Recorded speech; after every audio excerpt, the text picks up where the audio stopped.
¿Quieres cambiar el filtro de tu aspiradora? Con estos pasos, lo tendrás arreglado en un santiamén.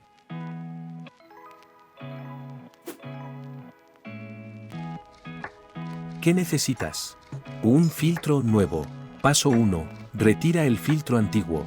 Retira el tubo telescópico. El filtro suele estar detrás del depósito de polvo. Presiona el cierre y retira el depósito de polvo. Ahora desenrosca el filtro. Paso 2. Inserta el filtro nuevo. Coloca el filtro nuevo en lugar del antiguo. Vuelve a colocar el depósito de polvo en su sitio. Vuelve a conectar el tubo telescópico. Ya has sustituido el filtro y la aspiradora está lista para volver a usarla.